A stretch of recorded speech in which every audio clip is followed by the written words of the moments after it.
नमोस्तु रामाय। अब विचारणीय बात यह है, किसी भी विषय को पढ़ने के लिए सबसे पहले जो आवश्यकता होती है वो भाषा ज्ञान की, क्योंकि सभी विषयों की अपनी अपनी एक भाषा होती है। संस्कृत में भी अनेक विषय हैं, बहुत सारा ज्ञान भंडार भरा हुआ है संस्कृत में, लेकिन वो सारा ज्ञान, वो सारे विषय संस्कृत भाषा में हैं। तो संस्कृत भाषा सीखना हमारा मूलभूत कार्य है। सबसे पहले हमको संस्कृत भाषा आनी चाहिए। संस्कृत भाषा को कैसे सीखा जाए, सीखने का क्या साधन हो सकता है, कैसे हम सरलता से सीख सकें। एक तो संस्कृत भाषा बोलने के लिए जैसे है तो अनेक प्रकार के शिविर चलते हैं, उसमें जा कर के हम नॉर्मल अभ्यास करते हैं, उसको धीरे धीरे बोलते बोलते हमें संस्कृत बोलना सामान्य रूप से आ जाता है। लेकिन उससे ज़्यादा वो तो है ही, उसके साथ साथ में हमको अनुवाद प्रशिक्षण बहुत आवश्यक है। अनुवाद करना, कैसे हम हिंदी से संस्कृत में अनुवाद कर सकें सरलता से, अनुवाद पद्धति हमको आनी चाहिए। अनुवाद करना हमें आना चाहिए, क्योंकि कोई भी जो संस्कृत बोलता है या इंग्लिश बोलता है तो सबकी जो मूल भाषा है, वो जिस भाषा में, जिस भाषाई क्षेत्र में उसने जन्म लिया है, वही भाषा मूल रूप से उसके बुद्धि में रहती है। बाद में जितनी भी भाषा वो सीखता है, उन सभी भाषाओं में हिंदी से वो अनुवाद करता है, ट्रांसलेशन करता है। बस उसमें अंतर ये होता है कि अनुवाद करते करते करते करते ये बुद्धि इतनी तीव्र गति से अनुवाद करने लग जाती है कि पता ही नहीं चलता है कि हम अनुवाद कर रहे हैं या सीधा ही बोल रहे हैं। ये बात होती है। अब अनुवाद सीखने का मूल आधार, कहाँ से अनुवाद सीखा जाए, प्रारंभिक स्थिति।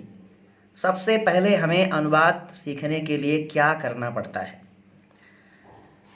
तो मैं अनुवाद प्रशिक्षण के लिए क्रमबद्ध अनेक वीडियो अपलोड करूंगा यूट्यूब पर। आप लोग उसको लाइक करिएगा, शेयर करिएगा, जिससे और लोग संस्कृत अनुवाद सीख सकें। और जो मेरे छात्र हैं, जो कक्षाएं नहीं चल रही हैं उनकी, वो सब भी, उनके सिलेबस में अनुवाद है। तो और भी तमाम प्रकार के कंपटीशन एग्ज़ाम है, उसमें संस्कृत अनुवाद बिल्कुल आवश्यक है, आता ही है। तो इस अनुवाद सीखने का प्रारंभिक स्थिति से, जहाँ से हमको अनुवाद सीखना प्रारंभ करना है, उसके बाद धीरे धीरे धीरे कैसे बढ़ते बढ़ते बढ़ते बढ़ते कुछ दिनों में हमको स्वयं ही संस्कृत अनुवाद करने आ जाएगा। इसी पद्धति से मैं क्रमबद्ध वीडियो अपलोड करूँगा। अब इसमें अनुवाद सीखने का जो प्रथम सोपान है, सबसे पहली सीढ़ी, सबसे प्रारंभिक जो कार्य है, वो है हमको संस्कृत के कुछ शब्दों के रूप आने चाहिए। पदों के रूप और धातु, दो प्रकार के पद। वैसे तो पदों की चर्चा और भी है, लेकिन मुख्य जो है दो है, एक सुबंत पद और एक तिङंत पद। सुबंत पद में क्या है? सुबंत पद में यह है, सुप जो है वो प्रत्याहार है। सुप प्रत्याहार में 21 प्रत्यय आते हैं। सु, औ, जस, अम, औट, शस, टा, भ्याम, भिस, ङे, भ्याम, भ्यस, ङसि, भ्याम, भ्यस, ङस, ओस, आम, ङी, ओस, सुप। ये 21 प्रत्यय हैं। ये सुप प्रत्यय कहलाते हैं। ये प्रत्यय जिस प्रातिपदिक के अंत में होते हैं, जिस प्रातिपदिक के अंत में होते हैं। प्रातिपदिक क्या है? तो सामान्य जिससे ये प्रत्यय नहीं लगे हैं, जिस शब्द से ये प्रत्यय लगे नहीं हैं, वो प्रातिपदिक है। और ये प्रत्यय जिसके अंत में आ जाते हैं वो सुबंत पद कहलाता है। जैसे राम, ये प्रातिपदिक है और राम के आगे सुप्रत्यय आ जाएगा तो रामः, ये सुबंत पद हो जाएगा।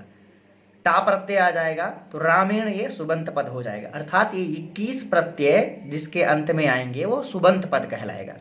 दूसरा तिङंत पद। तिङंत पद में 18 प्रत्यय हैं। 18 प्रत्यय में 2 विभाग है, 9 आत्मनेपद के प्रत्यय हैं और 9 प्रत्यय जो है वो परस्मय पद के हैं। जैसे तिप, तस, झी, सिप, थस, था, मिप, वस, मस। उसी तरह से ता, आताम, झा, थास, आथाम, ध्वम, इड, वही, महिम। ये 18 प्रत्यय हैं जो परस्मैपदी धातु और आत्मनेपदी धातु दोनों, आत्मनेपदी धातु से ता, आताम, झा वो 9 प्रत्यय आते हैं, जिससे एक धातु के 9 प्रत्यय लग करके 9 रूप बन जाते हैं। परस्मय पद में आते हैं तो उसी एक धातु से 9 रूप बन जाते हैं। अब तिङंत पद स्पष्ट हुआ। तिङंत क्या है? ये जो 18 प्रत्यय जिसके अंत में आएंगे वो तिङंत पद कहलाएगा। तो सुबंत पद हो गए और तिङंत पद हो गए। अब ये जो सुबंत पद और तिङंत पद हैं इनके रूप चलते हैं, क्योंकि जो संस्कृत भाषा है वो विभक्ति प्रधान भाषा है। विभक्ति को लेकर के ये चलती है भाषा। विभक्ति प्रधान भाषा होने के कारण ही संस्कृत भाषा के जो वाक्य हैं उसमें पद कहीं भी हो, कोई भी पद आगे पीछे रख सकते हो। जैसे इंग्लिश में है, उसका नियम है subject plus verb plus object, पर यहाँ ऐसा कुछ नहीं है। यहाँ पर पद आपका आगे हो, पीछे हो, बीच में हो, कैसे भी हो, उसका जो अभिप्राय है, उसका जो अर्थ है, उसका जो शब्दबोध है, उसका जो मतलब है वो स्पष्ट हो जाएगा। पद कहीं भी आप रखेंगे, संस्कृत भाषा के वाक्य से अर्थ पर कोई अंतर आने वाला नहीं है, क्योंकि ये विभक्ति प्रधान भाषा है। अब आइए, सबसे पहले हमको वाक्य सीखने के लिए शब्द रूप में किसका प्रारंभ में किन शब्दों के रूप परम आवश्यक है याद करना। तो सबसे पहले एक धातु ले लीजिए। हम भू धातु लेते हैं। भू धातु के हम सबसे पहले 5 लकारों में रूप याद करेंगे, ज़्यादा नहीं, पहले 5 लकारों में धीरे धीरे बढ़ना है, बिल्कुल घबराना नहीं है, आराम से एक एक स्टेप हमको बढ़ना है और जो भी बताया जाए उसका हमको अभ्यास करना है। उसका अगर हम मेरे बताने के अनुसार अगर आप अभ्यास करते हैं तो मुझे विश्वास है कि आप जिस क्रम से मैं बताऊंगा, इस क्रम से आप जितने दिन में मैं बताऊंगा उतने दिन अगर आप अभ्यास कर लेंगे तो मुझे विश्वास है कि आप स्वयं संस्कृत को लिखना और बोलना दोनों ही सीख जाएंगे, क्योंकि लिखना आ जाएगा तो बोलना भी आ जाएगा। क्योंकि लिखते क्या होता है, पहले जब लिखते हैं तो सोच करके हम अनुवाद करते हैं तो उसमें ज़्यादा समय लगता है, और जब अनुवाद करते जो है वो समय है वो खत्म होने लगता है, अर्थात जल्दी अनुवाद होने लगता है। और जल्दी जब बुद्धि अनुवाद करने लगता है तो फटाफट वो भाषा बोलने में आने लग जाती है, और फिर पूरे कॉन्फिडेंस के साथ में, आराम से, पूरे आत्मविश्वास के साथ में हम संस्कृत बोलना आरंभ कर देते हैं या कोई भी भाषा बोलना आरंभ कर देते हैं। तो क्या करना है, सबसे पहले हमें क्या करना है, तो एक भू धातु लेते हैं। भू धातु के हमें 5 लकारों में पहले प्रारंभिक रूप याद करना है। 5 लकार कौन कौन से? लट लकार, 5 लकार ही लेना, लट लकार लेना है। लट लकार में क्या होता है, तो भू धातु का लट लकार में भवति, भवतः, भवन्ति, भवसि, भवथः, भवथ, भवामि, भवावः, भवामः, इस तरह से रूप चलेंगे। अब प्रायः भू धातु के समान विभिन्न लिख, पठ इत्यादि धातुओं का रूप चलता है। एक धातु का लट्लकार में रूप याद करेंगे तो उसके समान काफ़ी धातुओं के रूप चलते हैं, और फिर जहाँ जहाँ बदलाव आएगा वहाँ पर बताते रहेंगे।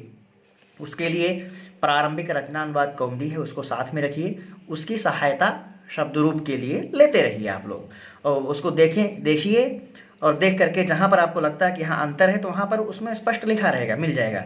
लेकिन अभी तो भू धातु के 5 लकारों में हमको रूप, लट लकार में वर्तमान काल की क्रिया के लिए, उसके बाद हमको लट के बाद में वर्तमान हो गया तो भविष्य के लिए लिट लकार, जिसमें भविष्यति, लिट लकार का भविष्यति, भविष्यतः, भविष्यन्ति, भविष्यसि, भविष्यथः, भविष्यथ, भविष्यामि, भविष्यावः, भविष्यामः, ये लिट लकार का रूप हुआ, लट लिट। फिर उसके बाद तीसरा लकार है लोट लकार। लोट लकार भवतु, भवताम, भवन्तु, भव, भवतम, भवत, भवानि, भवाव, भवाम, ये लोट लकार का रूप हुआ। 3 लकार हो गए। चौथा लकार हमको लेना है लंग लकार। लंग लकार में अभवत, अभवताम, अभवन, अभवः, अभवतम, अभवत, अभवम, अभवाव, अभवाम, ये लंग लकार हो गया। लंग लकार के बाद में हमको विधिलिंग लकार लेना है। विधिलिंग लकार में भवेत, भवेताम, भवेयुः, भवेः, भवेतम, भवेत, भवेयम, भवेव, भवेम, ये 5 लकार हैं। इन 5 लकारों में ही हम इस भू धातु का रूप याद करेंगे और इसके समान ही अन्य धातुओं के पठ, लिख, वद, हस इत्यादि धातुओं के रूप चलाएंगे। अब भू धातु के 5 लकारों में रूप याद कर लिए, पहले ये काम हुआ। उसके बाद इसके समान अन्य धातुओं के रूप चलाने लग जाएंगे। दूसरा, हमको अकारांत पुल्लिंग के लिए राम शब्द का रूप याद करना है। राम शब्द का रूप रामः, रामौ, रामाः, रामं, रामौ, रामान्, रामेण, रामाभ्यां, रामैः, रामाय, रामाभ्यां, रामेभ्यः, रामात्, रामाभ्यां, रामेभ्यः, रामस्य, रामयोः, रामाणां, रामे, रामयोः, रामेषु, हे राम, हे रामौ, हे रामाः। इस तरह से अकारांत पुल्लिंग का राम शब्द का रूप हमको याद करना है। तो एक राम शब्द का रूप याद करना है। उसके बाद तत् शब्द है। तत् शब्द जो है वो तीनों लिंगों में उसके रूप चलते हैं। सर्वनाम शब्द है तत् शब्द, पुल्लिंग में अलग रूप है, स्त्रीलिंग में अलग रूप है, नपुंसक लिंग में अलग रूप चलता है। पुल्लिंग में सहा, तौ, ते, इस तरह से रूप चलता है, तम, तौ, तान। स्त्रीलिंग में सा, ते, ताह, इस तरह से रूप चलते हैं। और इस नपुंसक लिंग में तत्ते, तानी, तत्ते, तानी, बाकी तृतीया विभक्ति से पुल्लिंग के समान चलता है। तो इसको रूप देखने के लिए आप प्रारंभिक रचनानुवाद कौमुदी लीजिए, उसमें देखिए, देख करके उसको याद करना है। तो तत् शब्द हो गए। एक अस्मत् शब्द, अस्मत् शब्द में अहम, आवाम, वयम, इस तरह से अस्मत् शब्द के रूप हमको याद करने हैं। तो अगला शब्द है युष्मत् शब्द। युष्मत् में त्वम, युवाम, यूयम, तो युष्मत् शब्द के सारे रूप हमको याद करने हैं। तो राम शब्द हो गए, अस्मत् शब्द हो गए, युष्मत् शब्द हो गए। उसके बाद एक तकारांत शब्द, भगवत शब्द जैसे है। भगवत शब्द का हमको रूप याद करना है, क्योंकि उसे क्षत्रिय प्रत्यय इत्यादि जब हम आगे प्रयोग करेंगे तो उनका भी रूप चलाना है। तो इसलिए भगवत शब्द का हमको रूप याद करना है। भगवान, भगवंतो, भगवंता, इसको भी प्रारंभिक रचनानुवाद कौमुदी में देखिए और उसके अनुसार इसको याद करिए। उसके बाद जो है एक नदी शब्द का, एक पितृ शब्द का, एक उकारांत शब्द गुरु शब्द का, और एक इकारांत पुल्लिंग जो शब्द है उसका। तो इस तरह से इकारांत, उकारांत, एक हरि शब्द का, इकारांत पुल्लिंग हरि, हरि, हरयः, इसका भी रूप याद करिए। तो ये कुछ तरह कितने ज़्यादा शब्द नहीं हुए, एक राम शब्द हुए, एक तत् शब्द तीनों लिंगों में, एक अस्मत् शब्द, एक युष्मत् शब्द, एक पितृ शब्द, एक भगवत शब्द, और एक हरि, हरि शब्द, एक आकारांत स्त्रीलिंग रमा शब्द, एक भानु शब्द, और भू धातु के 5 लकारों में रूप। आप इतना जो है ये प्रारंभिक जो है ये रूप आप याद करेंगे। ये जब रूप आपको याद हो जाएंगे, बिल्कुल इनको याद करना ज़्यादा समय नहीं लगेगा। आप रोज़ अगर एक एक बार पढ़ेंगे तो याद हो जाएगा। और इनको जब आप रूप याद कर लेंगे तो फिर हम धीरे धीरे अनुवाद बनाना प्रारंभ करेंगे। अब अनुवाद बनाने के लिए ये तो इनका रूप याद कर लिए, रूप याद के बाद हम इनका कैसे प्रयोग कर लेंगे। तो मैं जो है, मेरा जो मेथड है अनुवाद शिक्षण का, सबसे पहले कर्ता और क्रिया का ही अनुवाद में बनवाऊंगा, और कुछ नहीं, बस केवल 5 लकारों में लट, लिट, लट, लिट 2, लोट 3, लंग 4 और लिंग, विधिलिंग 5। इन 5 लकारों में ही धातु के रूप लेकर के और सामान्य, बिल्कुल सामान्य स्तर से कर्ता और क्रिया, यहाँ से मैं अनुवाद प्रारंभ करूंगा। पहले कर्ता क्रिया, फिर कर्म, फिर करण, फिर संप्रदान, फिर अपादान, संबंध, अधिकरण, संबोधन। बिल्कुल एक एक स्टेप से हम चलेंगे, जल्दबाजी नहीं करेंगे, क्योंकि एक एक स्टेप से सीखेंगे। जब हमारा एक स्टेप मजबूत हो जाएगा, एक हमको कर्ता और क्रिया का अनुवाद हो जाए, पता चल जाएगा, बनाना आ जाएगा, तो फिर उसके आगे हम बढ़ेंगे। उसके बाद में फिर विभिन्न प्रकार के क्षत्रिय प्रत्यांत शब्दों का, तुमुन प्रत्ययान्त, अन्य जो त्वा प्रत्यय, लेप प्रत्यय, विभिन्न प्रकार के अव्यय क्रमबद्ध धीरे धीरे इसको हम सीखते चलेंगे। तो ये क्रम हमारा जो पढ़ाने का है, ये क्रम संस्कृत सीखने का जो ये क्रम है, ये लगातार जारी रहेगा।